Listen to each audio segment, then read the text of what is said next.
మీరన్నా ఏ ఏ పార్టీలో తిరుగుతారు మీరు? అది ఏం పాట అని లేదు. ఏ పార్టీ లేదా? ఉమ్. ఎవరు గెలవాలన్నారు రాబోయే ఎంపీ ఎలక్షన్లో? ఇక్కడైతే బండి సంజయ్ పేరు ఉంది. ఎందుకన్నా రీజన్ ఏంది? ఆయన పార్టీ పరంగా ఇక్కడ తెలంగాణ బలోపేతం చేసింది అతనే, ఇప్పుడు బండి సంజయ్ గారు బీజేపీ. ఉమ్, ఇక పార్టీ మనగడ అంటే ఇప్పుడు ఆయనతోనే ఇక్కడ. అవునా? ఈయన పరిస్థితి ఏంది మరి? బీఆర్ఎస్ పార్టీ వినోద్ కుమార్ని అభ్యర్థిగా ప్రకటించారు. ఇక వినోద్ కుమార్ అంటే ఇక బీఆర్ఎస్ ఇప్పుడు అసెంబ్లీలోనే కనిపించింది. బీఆర్ఎస్ పరిస్థితి ఏంది అనేది ఇక దాని గురించి ఏం మాట్లాడదలుచుకోవాలి. కొంత సానుభూతి ఏం లేదా టీఆర్ఎస్ పార్టీ పైన? సానుభూతి అంటే ఉంటుంది, కాకపోతే ఇక్కడైతే బండి సంజయ్ అంతే. ఏం చేసిండన్న 5 ఏళ్ల కాలం పాటు ఆయన సిట్టింగ్ ఎంపీగా ఉన్నాడు కదా. ఆయన చేసిన అభివృద్ధి పనులు కూడా చాలానే ఉన్నాయి. ఈయన కూడా వినోద్ కుమార్ కూడా చాలానే చేసిండు. కాకపోతే పార్టీ పరంగానే కానీ ఇక్కడ కెర్నర్ సీటు పరంగానే అయితే బండి సంజయ్కి అవకాశం ఉంది.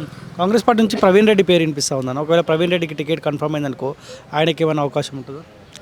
ప్రవీణ్ రెడ్డి అంటే వాళ్ళు కాంగ్రెస్ తరఫున ఇంకా టికెట్ ఇంకా అనౌన్స్ చేయలేదు. ఇక వాళ్ళకి అభ్యర్థి ఇక్కడ లేడు సగా. ఇక అసంటప్పుడు ఇక దానికి ఎంతవరకు ఉంటుంది అంటే ఏం చెప్పలేము. ఒకవేళ తీర్మానం పోటీ చేస్తే కాంగ్రెస్ పార్టీ నుంచి ఇక తిరుమల మళ్ళీ పోటీ చేస్తా అంటే ఇక అది కన్ఫర్మే కాలే కదా ఎవరు అనేసి కూడా. వాళ్ళిద్దరు పేర్లు తెరపైకి వస్తున్నాయి. ఇంకొక ఆయన రావు అంట. ముగ్గురు పేర్లు కనిపిస్తా ఉన్నాయి. ఒకవేళ ఎవరు పోటీ చేసినా కష్టమేనా? ఎవరు పోటీ చేసినా అని సీటు బీజేపీ బండి సంజయ్. ఇట్లా మోదీ కోసమా బండి సంజయ్ కోసమా? ఇక అక్కడ సెంట్రల్లో మోడీ, ఇక్కడ తెలంగాణ బండి సంజయ్, అంతేనా? అంతే అది.